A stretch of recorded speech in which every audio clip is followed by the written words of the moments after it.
Syndicate राज, तालेबाजी, शत्रुतापूर्ण माहौल, इसके कारण 2011 से 25 के बीच में 7,000 से ज्यादा कंपनियां बंगाल छोड़कर बंगाल के बाहर चली गई। নমস্কার, দেখছেন বলো কি জানতে চাও। আমি সায়ন আপনাদের সঙ্গে। কোথাও কেন্দ্রীয় তথ্য পরিষ্কার নয়, আবার কোথাও রাজ্যের তথ্য পরিষ্কার নয়, কিন্তু তারই মাঝে বেশ কিছু সংস্থা কয়েক বছরে কলকাতা ছেড়ে চলে গেছে বা পশ্চিমবঙ্গ ছেড়ে চলে গেছে। এটি একটি বড় অ্যানাউন্সমেন্ট। কিন্তু সময় অনুসারে এই রকম দাবি যদি কেউ করে তাহলে তার সত্যতা কত এবং যে দাবি করছে সে কতটা দিচ্ছে পশ্চিমবঙ্গকে, এইরকম প্রশ্ন তো উঠতেই পারে। এই যেমন সম্প্রতি কানাফুসো চলছে যে স্টেট ব্যাংক অফ ইন্ডিয়ার বহু দফতর কলকাতা ছেড়ে চলে যাচ্ছে। এমনকি এটাও শোনা যাচ্ছে যে state bank of India banking বাদে বাকি সমস্ত দফতর পুরোপুরি কলকাতা থেকে সেন্ট্রালাইজ করার চেষ্টা করছে মুম্বাইতে। কিছুটা হয়েও গেছে এবং আগামী দিনে বাকিটা হয়েও যাবে। তাহলে প্রশ্ন উঠতে পারে, রাজ্য কিছু দিচ্ছে না কিন্তু কেন্দ্র কিছু দিচ্ছে কি? কেন্দ্রীয় সরকারের তত্ত্বাবধানে থাকা স্টেট ব্যাংক অফ ইন্ডিয়াও তো কেন্দ্রীয় সরকারের প্রচেষ্টাতেই এই রাজ্য ছেড়ে চলে যাচ্ছে। নির্দিষ্ট সময়ে অনেকের আমাদের রাজ্যের জন্য অনেক চিন্তা হয়, কিন্তু দেওয়ার বেলা অনেককেই দেখতে পাওয়া যায় না। এই যেমন তথ্যের ক্ষেত্রেও ব্যাপারটা এই রকমই। 2011 থেকে 2025 পর্যন্ত পশ্চিমবঙ্গ ছেড়ে চলে গেছে বহু সংস্থা। কেমন করে চলে গেছে? তাদের যে রেজিস্টার্ড হেডকোয়ার্টার ছিল তা শিফট হয়েছে অন্য রাজ্যে। কেন্দ্রীয় মিনিস্ট্রি অফ কর্পোরেট অ্যাফেয়ার্সের তথ্য অনুযায়ী পশ্চিমবঙ্গ থেকে 6,688টির মতন সংস্থা 2011 থেকে 2025-এর মধ্যে তাদের হেডকোয়ার্টার স্থানান্তরিত করেছে। অনেকের হয়তো এই ডেটা নিয়ে এখনো একটু সন্দেহ হতে পারে। তাদেরকে খুশি করার জন্য যদি বলি সংখ্যাটা এই 6,688 না বলে প্রায় 7,000 বলি, কত আনন্দই না হবে। এবং তারা হয়তো শুনতে চাইছে যে এই সংস্থাগুলো তাদের হেডকোয়ার্টার কোথায় নিয়ে গেছে। সবার ওপরে যদিও মহারাষ্ট্র রয়েছে, কিন্তু শুরুটা করব গুজরাট, উত্তরপ্রদেশ, দিল্লি, মহারাষ্ট্র, ছত্তিশগড়।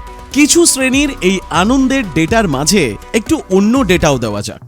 ডেটাটি অনেকটা এই রকম যে 2011 থেকে 2025-এর মধ্যে কোন কোন নতুন সংস্থা বা কতগুলো নতুন সংস্থা রেজিস্টার্ড হয়েছে পশ্চিমবঙ্গে। এর মধ্যে যেই সেক্টরগুলোকে ধরা হয়েছে সেগুলো হলো IT, ITES, FMCG, logistics, manufacturing, trading, banking, export import, health care, pharmaceutical, chemical, clothing, restaurant, hospitality, car parts, automobile ইত্যাদি ইত্যাদি। 2011 সালে সেই সংখ্যা ছিল 1,37,156টির মতন এবং প্রায় 7,000 রেজিস্টার্ড কোম্পানি পশ্চিমবঙ্গ ছেড়ে দেওয়ার পরেও 2025 সাল পর্যন্ত নতুন নিবন্ধিত কোম্পানির সংখ্যা দাঁড়িয়েছে 2,50,343টি। এর মানে দাঁড়ালো 1,13,000-এর মতন নতুন সংস্থা বা নতুন কোম্পানি নতুনভাবে যুক্ত হয়েছে।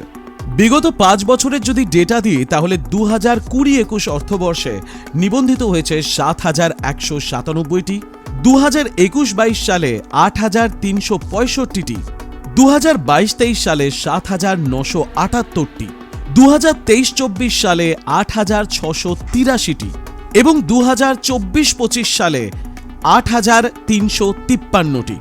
মানে 2020 থেকে 2025 পর্যন্ত প্রায় 7,000 থেকে 8,500-এর মতন সংস্থা প্রতি বছর নিবন্ধিত হয়েছে। এই তথ্যের সূত্র দ্য টাইমস অফ ইন্ডিয়ায় প্রকাশিত আর্টিকেল। তাহলে যে কটি সংস্থা ছেড়ে চলে গেছে তার সংখ্যা অল টোটাল 1 এপ্রিল 2011 থেকে 31 মার্চ 2025 পর্যন্ত 6,688টি। আরও একবার কিছু মানুষকে খুশি করার জন্য যদি বলি প্রায় 7,000টি।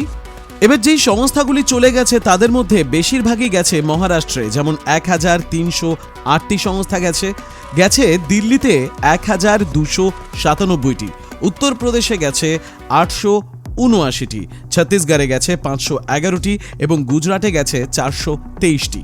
আবার গুজরাট সমাচারে পাওয়া তথ্য অনুযায়ী 2014 থেকে 2025 পর্যন্ত 840টি কোম্পানি গুজরাট থেকেও অন্য রাজ্যে রিলোকেট করেছে। 420টির মতন গেছে মহারাষ্ট্রে, যেখানে 104টি গেছে দিল্লিতে। এমনকি মজার ব্যাপার যে 2017-18 সালে গুজরাট সমাচারে প্রকাশিত তথ্য বলছে যে 92টি সংস্থা মুভ আউট করেছে গুজরাট থেকে। তারা গেছে দিল্লি, রাজস্থান, ওয়েস্ট বেঙ্গল এবং কর্ণাটকায়।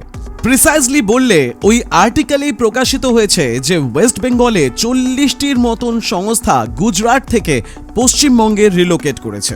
পশ্চিমবঙ্গে কিছু চ্যালেঞ্জেস এখনও আছে। জমি পাওয়ার জটিলতা একটা বড় সমস্যা। রাজ্য সরকারের উদার নীতিতেও হয়তো কোথাও সমস্যা রয়েছে।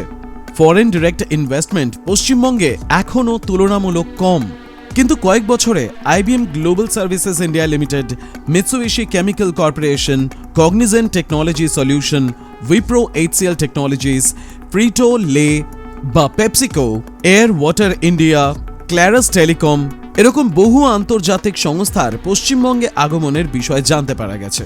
সমালোচনা নিশ্চয়ই করা উচিত। অন্যান্য রাজ্যে যত ইজিলি ফরেন কোম্পানিগুলো এস্টাবলিশড হতে পারে বা তাদেরকে যে ট্যাক্সের ছাড় দেওয়া হয়, সেটা আমাদের রাজ্যে কেন দেওয়া হয় না?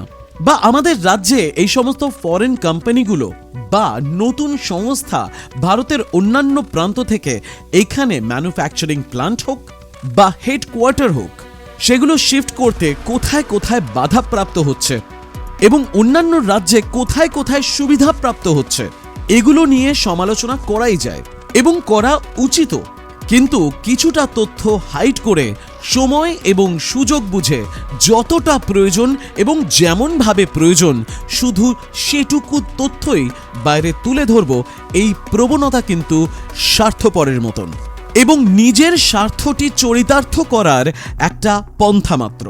বলো কি জানতে চাও সমস্ত ডেটা প্রমাণ সহ আপনাদের সামনে তুলে ধরলাম। প্রত্যেকটি তথ্যের লিংক কিন্তু ডেসক্রিপশনে পেয়ে যাবেন। সমাধান চাই, সমাধান। তাই প্রশ্ন করতে শিখুন। নিজের স্বার্থ ভুলে অন্যের তালে তাল মেলালে আপনার হালই বেহাল হবে। নতুন সংস্থা নিবন্ধিত কেন হচ্ছে না?